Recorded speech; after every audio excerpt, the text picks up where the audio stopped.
My brothers and sisters, what is going on? Steel Sermon in the house. Friday afternoon with another video. And before I get into this video, as always, like, comment, subscribe. Follow me on Instagram and on Twitter. Links are posted in the description box below. It's that time of season once again. Well, not exactly, because I am recording this actually on July 29th. But before we know it, the regular season's going to be around the corner. So this is being recorded on Friday, July 29th, but it is premiering right now on Labor Day. So, yeah, these are my Week 1 NFL picks for the 2022 NFL season. Couple of disclosures first. First and foremost, these picks are not final as of right now. They could change when the NFL season comes along. So these are not final. These are just my predictions as of right now. Secondly, I run a tournament. For those that follow my old channel, I run a pick'em tournament, and there's been a couple of rule changes. So I'm gonna read them off real quickly, just so that you guys can understand it. So before in the past, it was go through each game every week and predict the score for every game. That's not going to happen anymore. So I'll get to it. I'll get to it in just a little bit, as I'm going to read the rule changes to it right now. So here it is right now. So I have it screenshot right here on the screen. So here's how the tournament works. As the NFL season goes by, every member is to make their picks for that week's games. And then each member is going to have 3 important picks. This is where the changes come in. Each member is going to have 3 important picks. 1 game that you think will cover the spread, 1 lock of the week, and 1 upset. And for those of you guys that don't understand covering the spread, so like say for example, 1 week that the Steelers are playing the Browns and the Steelers are favored to win by 4. Okay?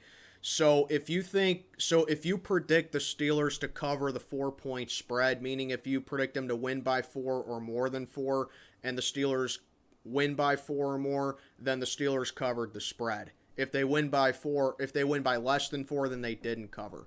You can also pick your opponent to cover the spread as well. So if the Browns lose by 4 or less, then the Browns covered the covered the spread despite them losing.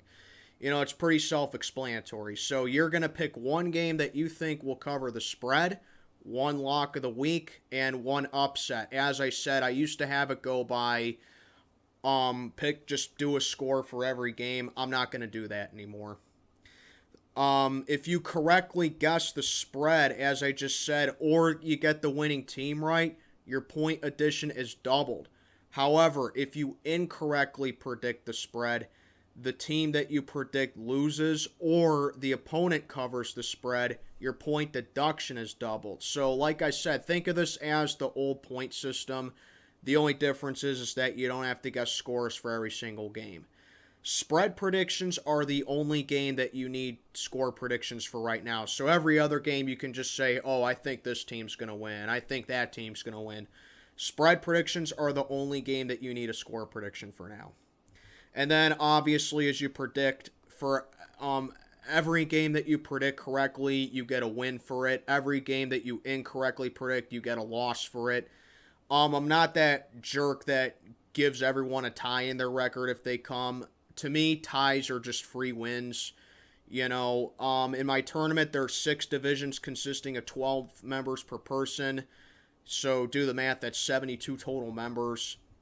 And for those of you guys that, comment on my videos or you just DM me, in the past I was a little strict about getting your picks an hour before the Thursday game or an hour before the week's first game began.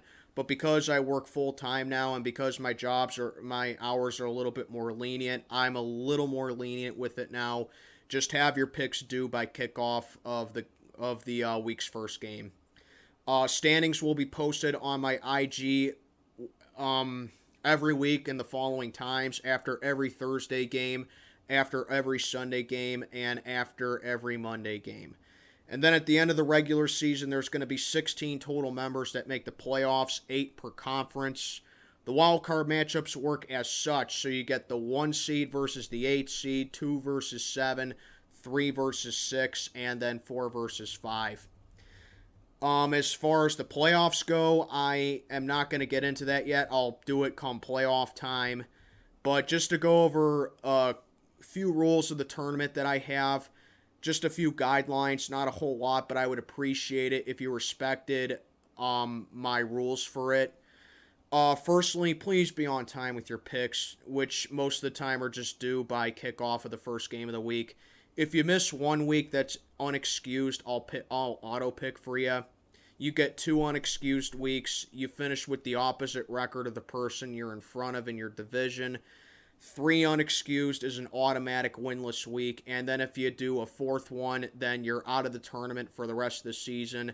And it's going to be up to me if I want to bring it back for next season. This has been a recurring issue, and I don't want to boot anyone from the tournament. If you can't make a week's picks for whatever reason, just let me know, and I won't count it as a missed week.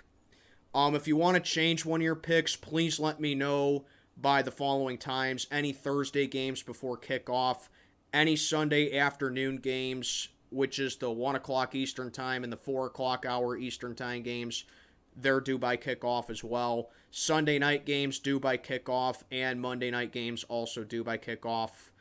So, yeah, that'll about do it. That's how my tournament works. Again, old-time, older members from the tournament, you do not have to predict scores for every single game now. Newer members, have fun with it. So, yeah, that'll do it for the tournament. And now, without further ado, I'm going to go ahead and do my Week 1 2022 NFL picks. And let's get on to it. Okay, to kick off the 2022 NFL regular season, we have the Thursday night game between the Buffalo Bills and the defending Super Bowl champion Los Angeles Rams. This one is in LA, as we got a dandy to start the season, man. The Bills and the Rams going at it in LA. Obviously, the Bills, they have one of the best rosters in the league, as do the Rams. This has all the makings to be a slugfest, a high-scoring affair. I think these teams are a lot similar as far as, their overall rosters go. I think the Bills have a really good rush defense, and I think that their secondary can be real good too. But, missing depth pieces that they had in the offseason, one of them went to us, that's going to be a little bit of not a big loss for the Bills, but it could hurt their chances a little bit. But the Rams, even though that they are going through absolute cap hell right now, still, this Rams team is just really good. Matthew Stafford, phenomenal quarterback. They got Cooper Kupp, obviously, the Super Bowl 56 MVP. They got the best player on the planet right now, arguably, in Aaron Donald on that defensive line. Rams are still a very loaded team, and I really think that we are in for a treat week 1. This could be game of the year right off the bat, the first game of the year, man. But, yeah, this is going to be a great game. Don't really know who to go with right now.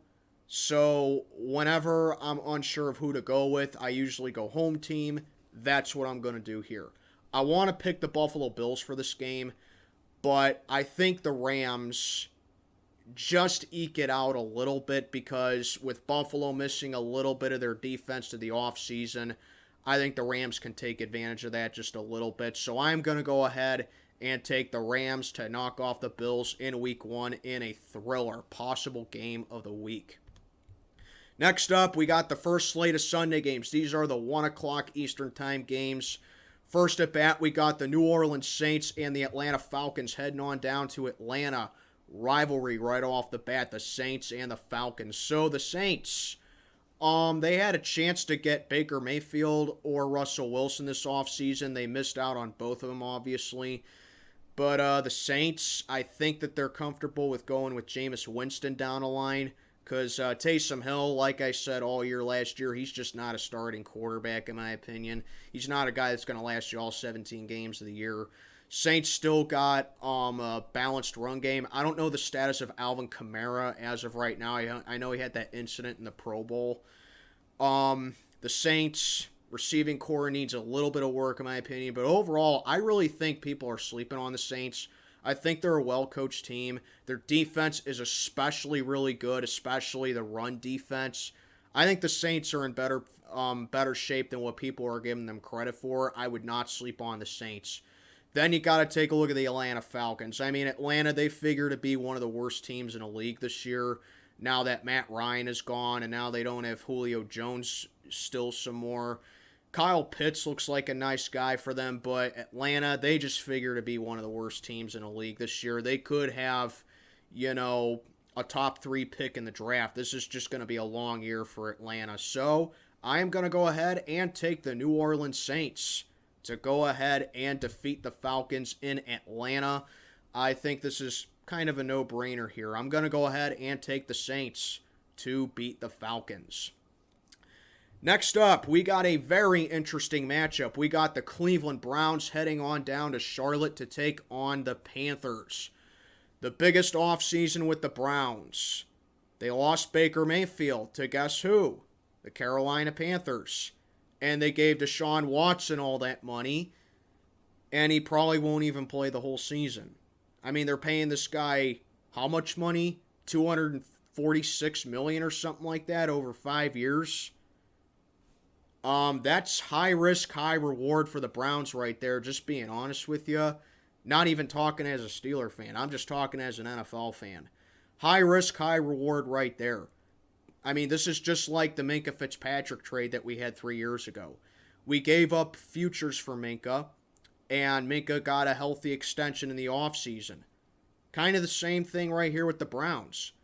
They're confident in Deshaun Watson, but they gave up their first round draft picks 2022 to 2024. 3 first round picks that they're missing out on. Very risky move right there for the Browns.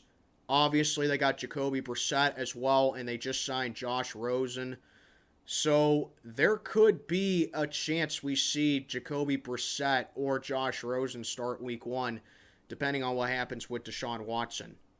Obviously, the Browns still got a potent run game with Nick Chubb.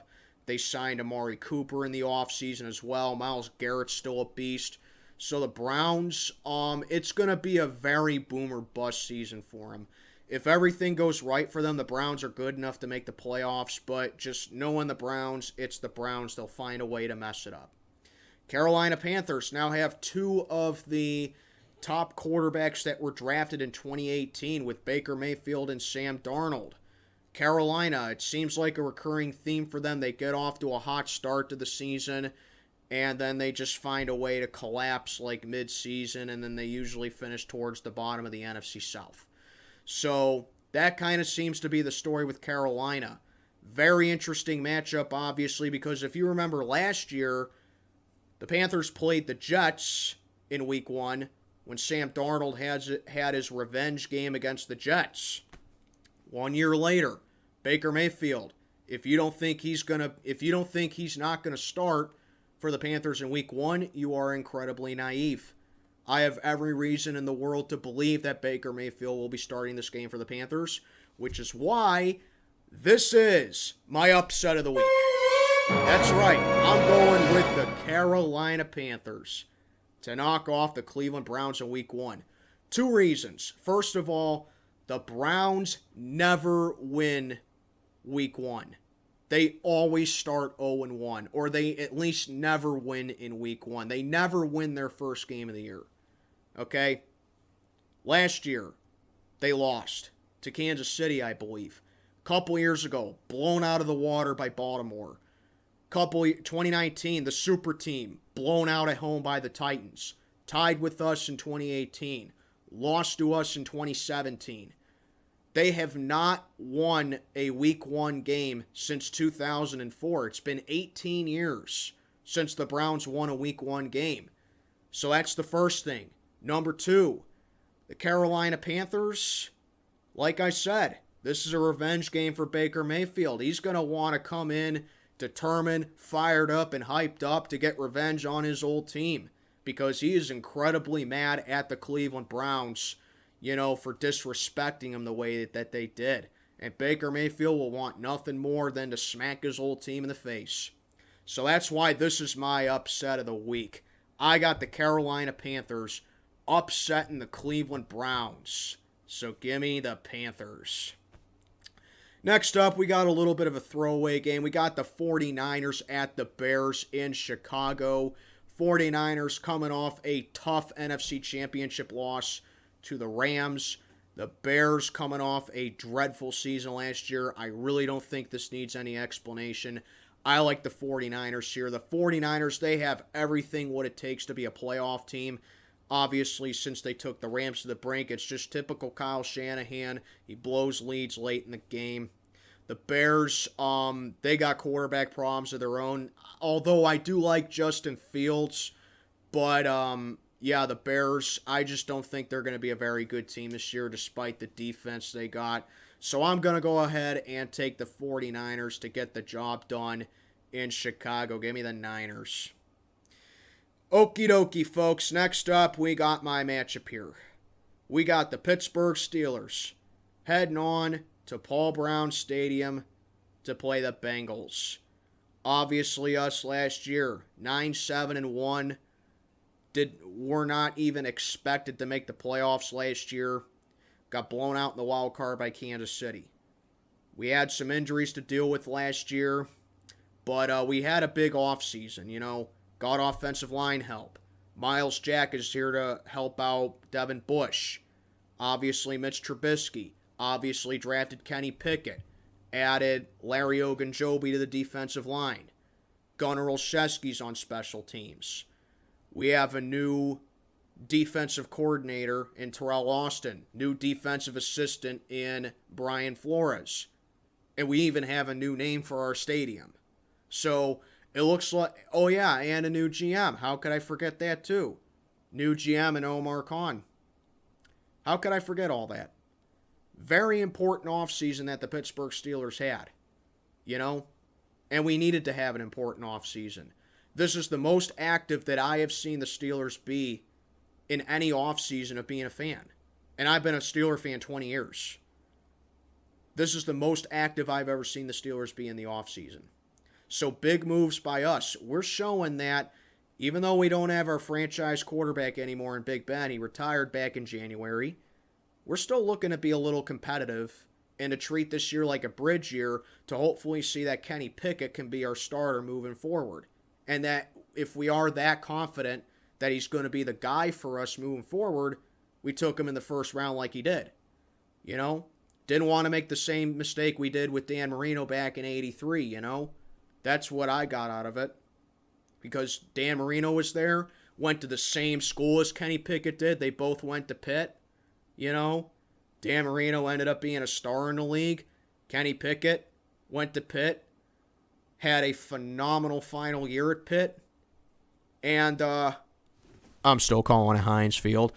Heinz Field, right in his backyard. He played all his home games there too. So a lot of big moves that the Steelers made this offseason. Then you got to take a look at the Cincinnati Bengals. They lost the Super Bowl to the Rams. Joe Burrow played really well all season.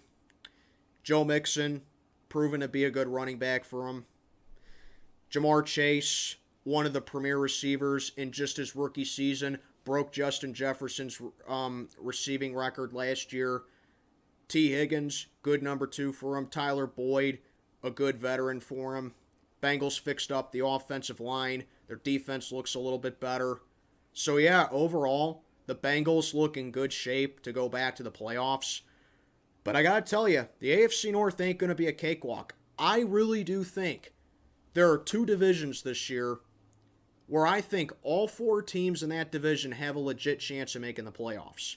That's the AFC West and the AFC North. I would not count out any team in the AFC North. I really wouldn't. Okay? Obviously, with the Baltimore Ravens, okay? They had injuries all year last year, so they were going to have a tough year. Cleveland Browns, they were hyped up in the media darlings like they've been the past 3 seasons, but they still have a good team when they gel together. Bengals took everyone by surprise last year and made the playoffs. And the Steelers, when they're healthy and they have a good defense and they can get a run game going, they might be a pesky team to beat. So I really do think that all four of these teams in this division have a legit chance of making the playoffs, but only time will tell. But getting on to this game, obviously the Bengals mopped the floor with us last year. They swept us 24-10 and 41-10 respectively. In fact, the Bengals have beaten us the last 3 games, when before the Bengals had only beaten us 3 times in the last decade. So there you go right there. Bengals have our number right now. I never thought I'd be saying that about the Steelers-Bengals rivalry because we would always beat them, especially in Paul Brown Stadium. I don't have the luxury of saying Big Ben owns the Bengals in Cincinnati anymore because Ben ain't won there since 2018. Remember, 2019, he was out all season, and when we played the Bengals in Cincinnati, Ben wasn't in that game.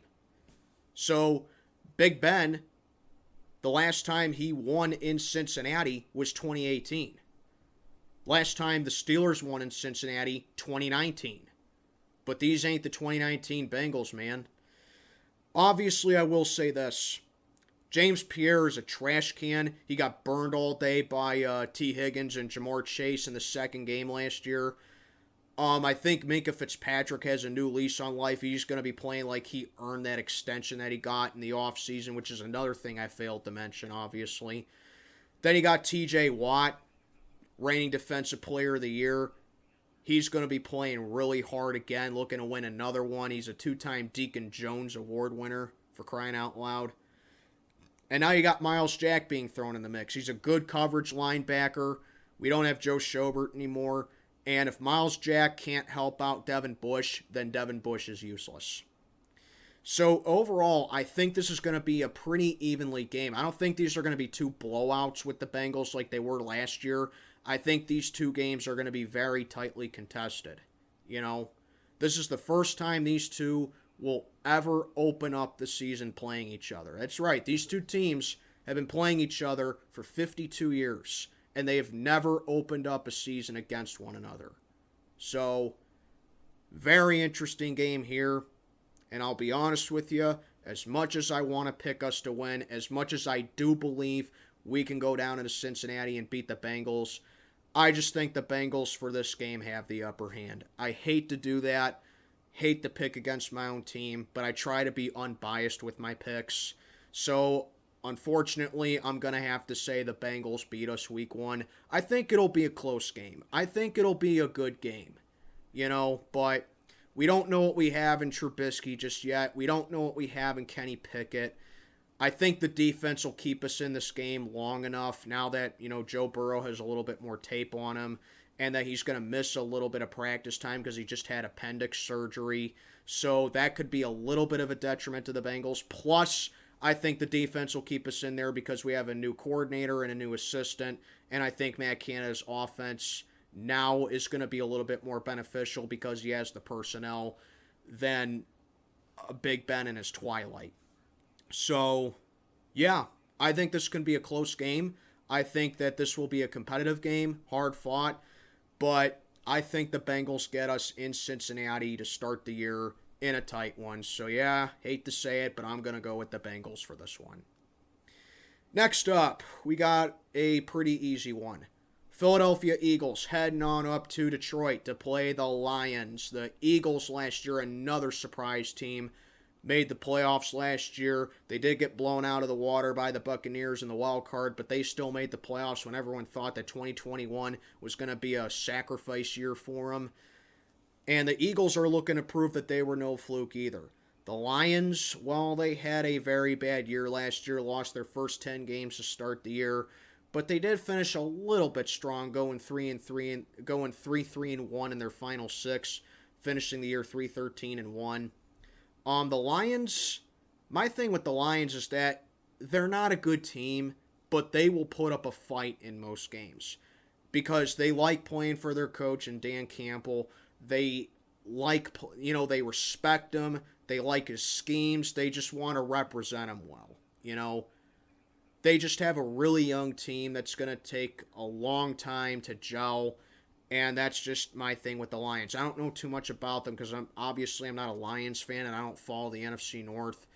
But that's just my take with the Lions looking at them from my film. So Philly, they look like I said, they want to prove that they were no slouches and they were no fluke last year. I'm going to go ahead and take the Eagles here just because I think they're the better overall team coming in this one.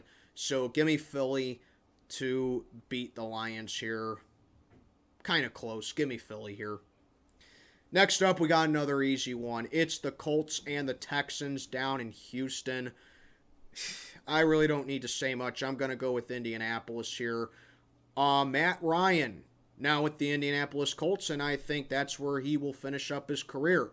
Matt Ryan, I think he's the next big quarterback to retire as well. Matt Ryan, he's kind of like round third and headed home with his career. He's in his late 30s.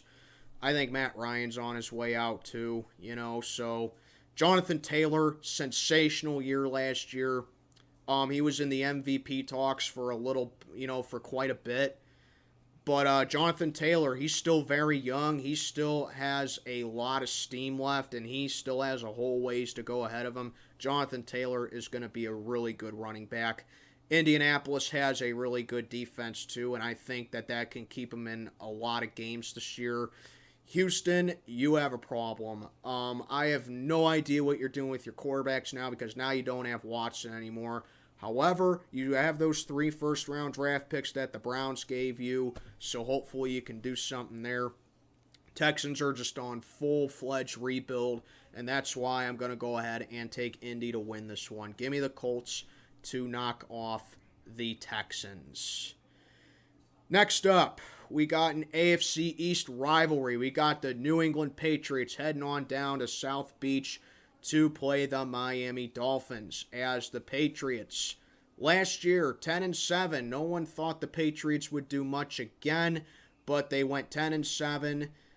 They were the number 1 seed in the AFC for a couple weeks, actually, but they blew it, but they still made the wild card, where they got manhandled by the Buffalo Bills 47-17. The Bills had a perfect game on offense in that game.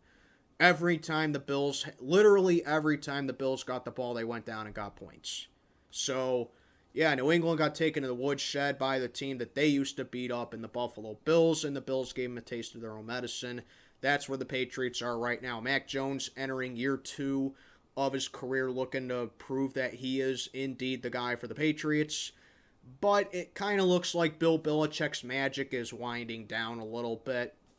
Bill Belichick, he will go down as possibly the greatest coach in NFL history, but I think his schemes are starting to get a little bit outdated, and I am actually in the minority that he needs to retire, at least as coach. Because we all know that he is a terrible GM. Even Patriot fans are saying that he's a terrible GM, but that's besides the point. Then you got the Miami Dolphins. They had a very interesting year last year. They were terrible to start off last year. They were like 1-6 or 1-7 or something like that. Then they won like 7 or 8 in a row, and they were in prime position to make the playoffs, but then they lost a game that they needed to win 100%. They needed to win it, and they lost it in typical Dolphins fashion. So, Miami, now they lost their head coach, Brian Flores. I have no clue why they fired Flores. Like, to this day, I still don't know why they fired him. I mean, sure, he was the center of controversy, with what he was saying, but that couldn't have been the whole reason they fired him. That has to be like a small sample size. So, I don't know why Miami just fired Flores like that. They got Tyreek Hill, but do you really think Tyreek Hill is the best receiver for a quarterback like Tua, where he doesn't have the arm strength like Patrick Mahomes does? I don't know. That's a risky gamble right there for the Dolphins, and I guess we'll see how it pays off. But one thing, makes me decide this one, despite the fact that the Patriots, I think, are better than the Dolphins coming in this game. The Patriots never win in Miami. Like, they never play well in Miami. Like, seriously, Tom Brady has a losing record all time in Miami, and the Patriots have lost, like, something ridiculous. I think it's like I don't know, 7 of their last 8, 8 of their last 9. Something crazy. I don't know exactly what it was, but it's something ridiculous. The Patriots just can't win there. So actually, I'm going to go ahead and say the Dolphins get this one over the Patriots. I think Miami keeps up their winning streak against New England. I think Miami swept them last year, becoming the first division opponent to sweep the Patriots in God knows how long. They also beat them the second game of 2020. So yeah, I think Miami's won 3 in a row against New England, and I think they get their 4th in a row over them here. Give me Miami in a tight one over the Patriots. Next up, we got the Baltimore Ravens and the New York Jets. Again, one of the easier matchups to decide here. Who do you think I'm going with? I'm going to go with the Baltimore Ravens, and the Ravens, they're favored by 6. I don't remember the spread. That's why it's posted on the screen. But last I checked, the Ravens were favored by 6. I got the Ravens, and I got them covering that all day. I think Baltimore actually doubles the spread here.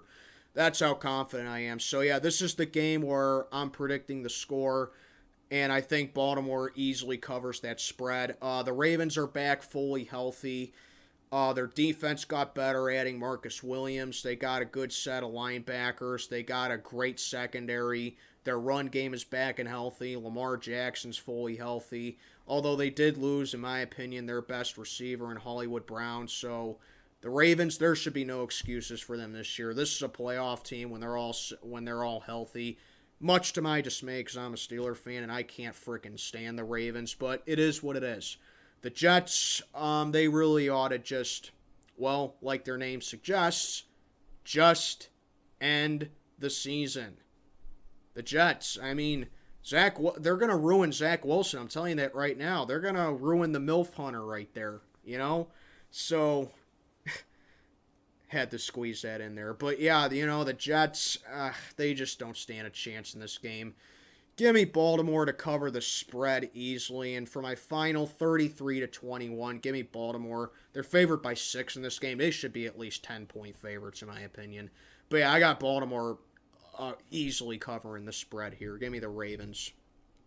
Okay, next up, we got my first trash game of the week. We got the Jacksonville Jaguars heading on down to D.C. to face a team that finally has a name, the Washington Commanders.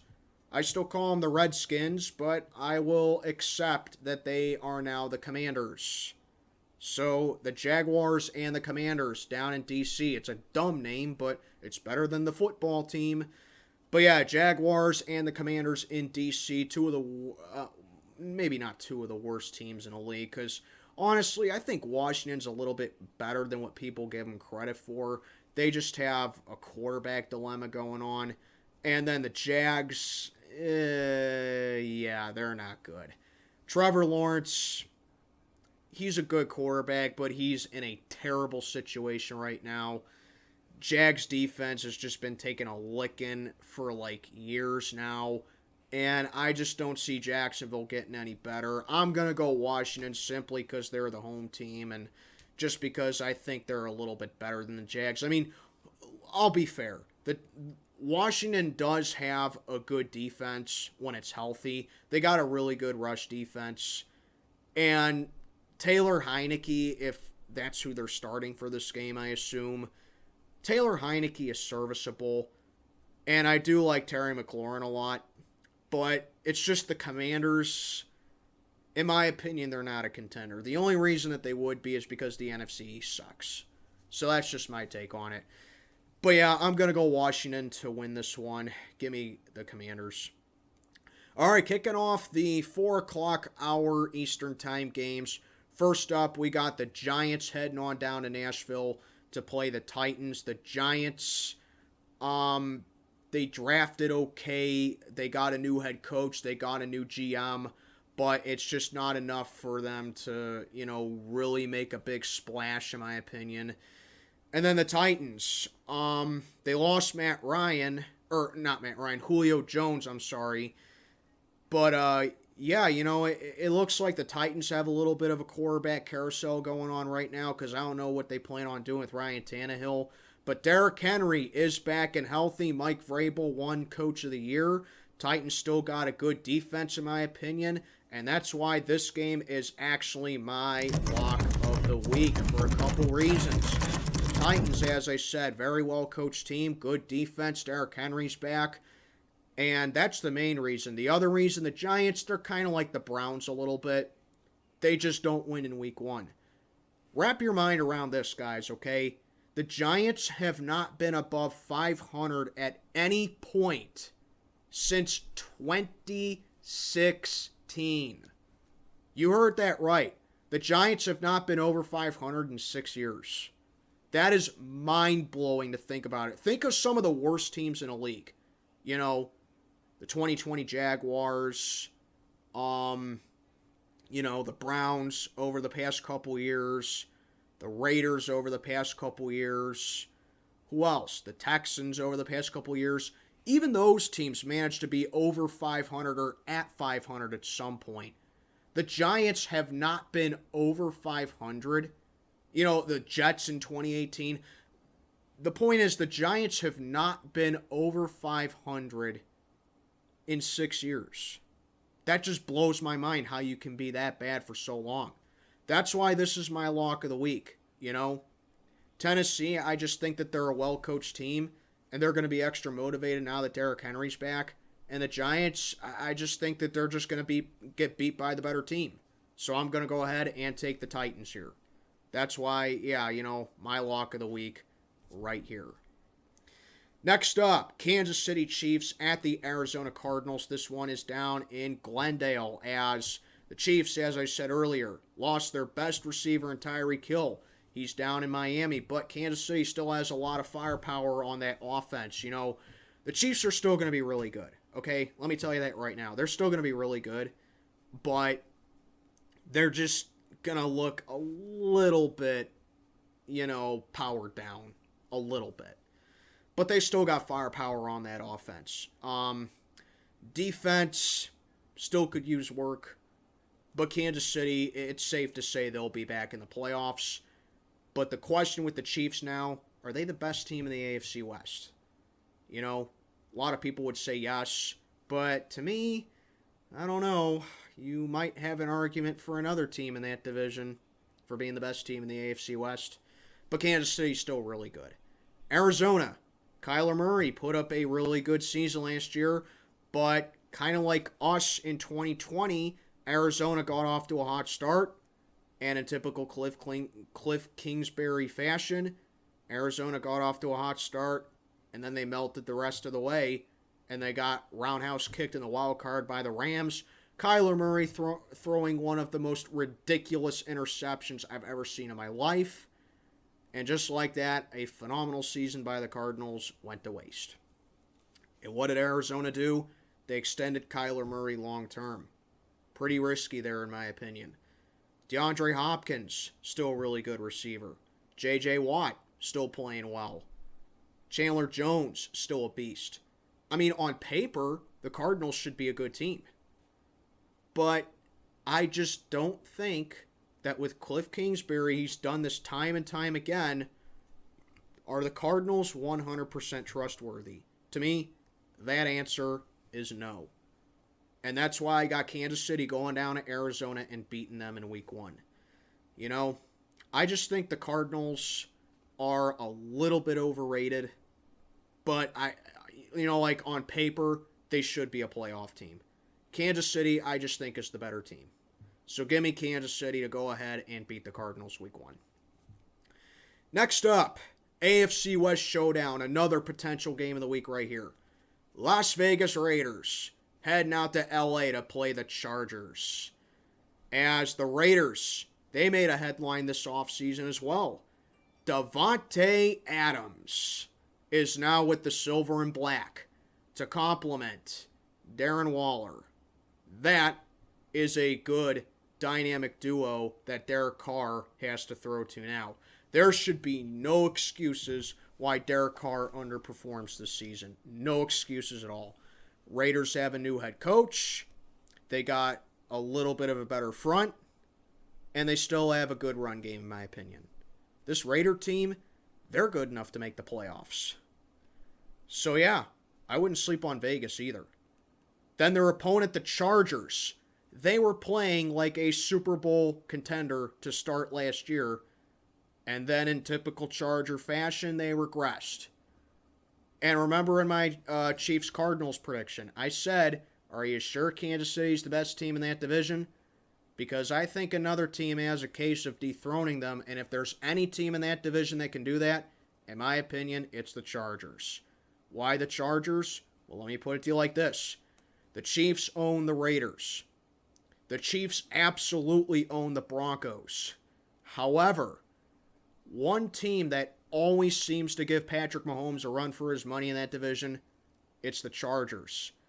Since 2018, when Mahomes became their starter, the Chargers have beaten the Chiefs 3 out of 4 times in Arrowhead Stadium.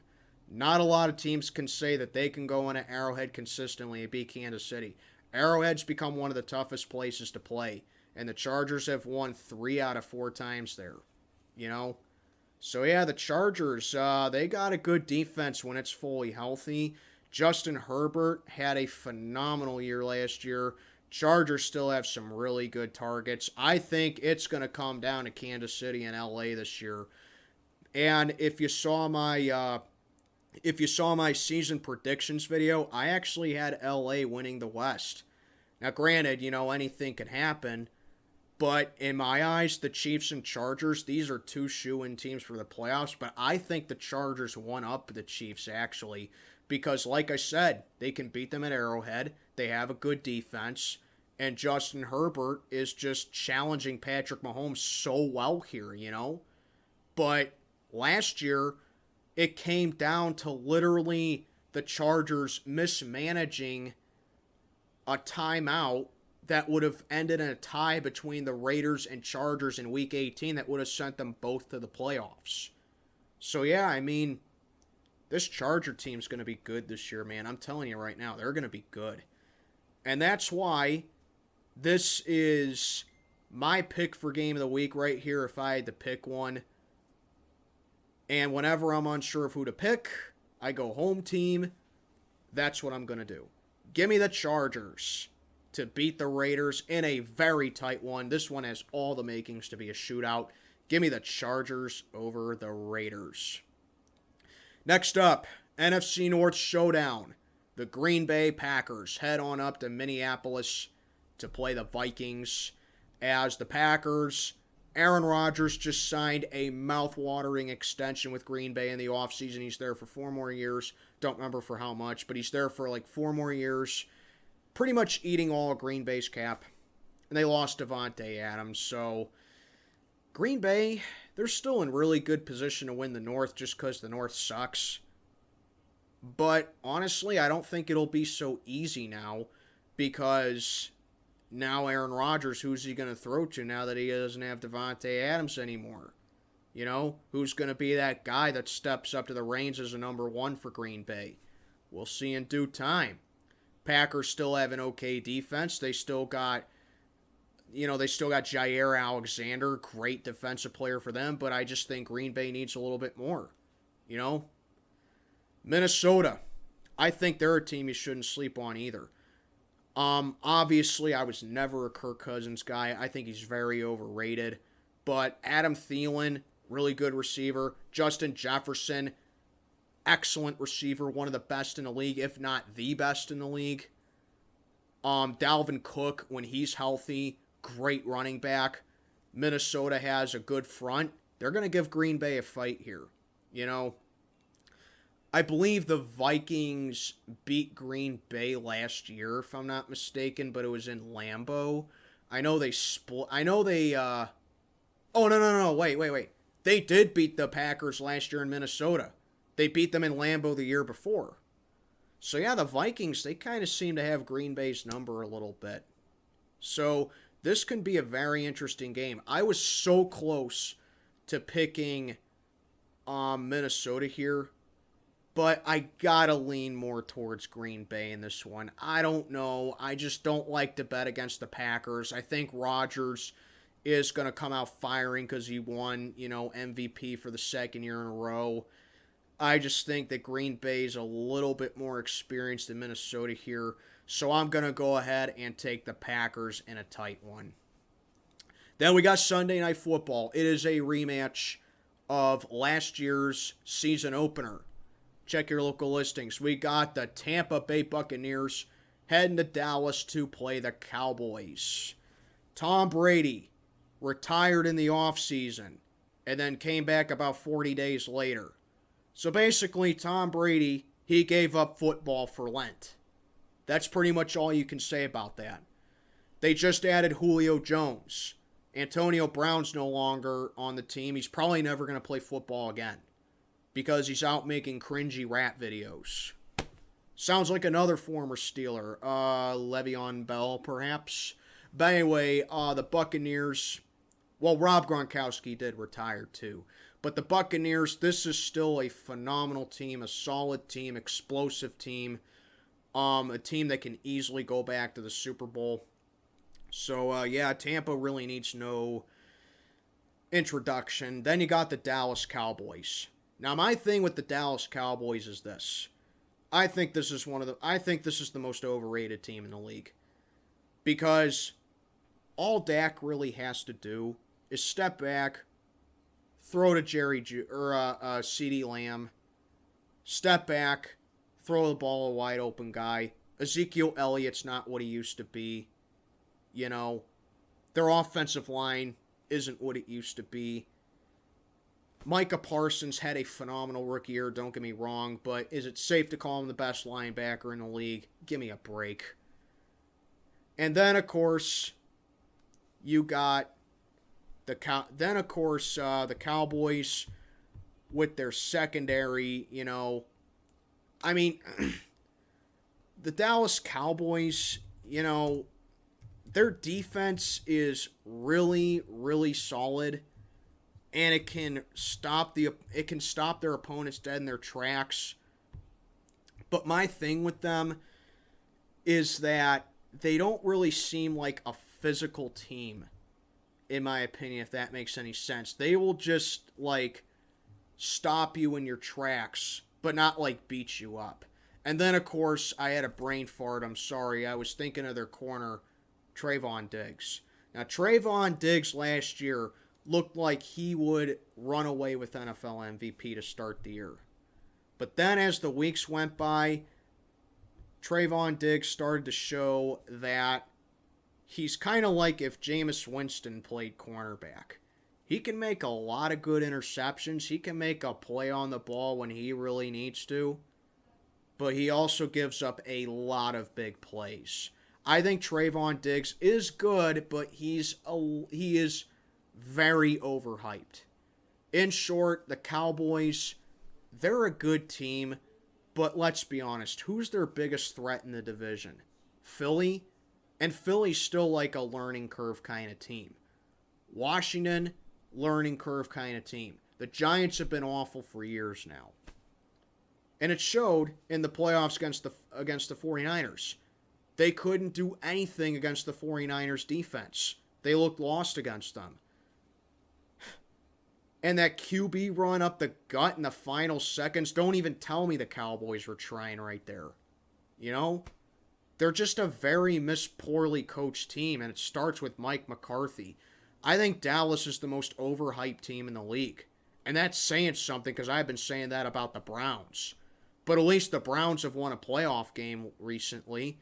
Dallas, I mean, the Cowboys are hyped every single year to do something, and they never perform. That's all there is to it. That's why I think Dallas is the most overhyped team in the league. And yes, you can say they got hosed by the officials last year. It's true, but still, Tom Brady threw for like 400 yards against them last year. That ain't the refs' fault. I know you can't. I know you can't blame the players when officiating makes bad calls, but come on, this defense is supposed to be top notch in the league, and it's giving up 400 yards passing. Anywho, I got Tampa winning this one. I don't trust the Cowboys against good teams. I especially don't trust Dak Prescott against good teams, and I don't trust them in primetime, to be completely honest with you. Tampa in a tight one. Give me the Buccaneers. And then concluding week 1, another must-see matchup. Another quarterback revenge game as we got the Denver Broncos heading to Seattle to face the Seahawks. Biggest storyline for this one. Russell Wilson will be playing against his former team. He is quarterback for the Denver Broncos now, and Denver figures to be a threat in the AFC West. They got their targets back. Their defense is still young and feisty. Denver can make some noise in the AFC West this year now. Are they a complete team? Absolutely not. But they look way better than what they were in recent years because they finally don't have to worry about Drew Lock anymore. As for the Seahawks, they figure to be, again, one of the worst teams in the league. Their pass defense is horrific. They just lost their running back in Carson. He retired. And now the Seahawks are just left completely vulnerable. The Emperor is without clothes. So the Seahawks, this is going to be a very miserable year for them. I had them finishing last in the NFC West standings for a reason. And it's for this reason. I think Russell Wilson, he's going back to Seattle. Russell Wilson does not lose in Seattle. And I think he's going to take one more dub there. Give me the Broncos to knock off the Seahawks in Russell Wilson's game back in Seattle. Give me Denver to win this one. It won't be 43-8 like it was in Super Bowl 48, but I think Denver gets the job done over Seattle here. And that will do it. Those are my Week 1 picks of the 2022 NFL season. Like I said, if you're in the tournament, you no longer need score predictions for every single game. If you missed the rule changes, go back to the beginning of this video. But yeah, if you made it all the way through for this video, hey man, I applaud you. If you turned it off at some point, I don't blame you. I like to talk. But yeah, that'll do it. Those are my Week 1 picks, and this is Steel Sermon checking on out for the day. Football is back, baby. God bless the NFL, and God bless you all.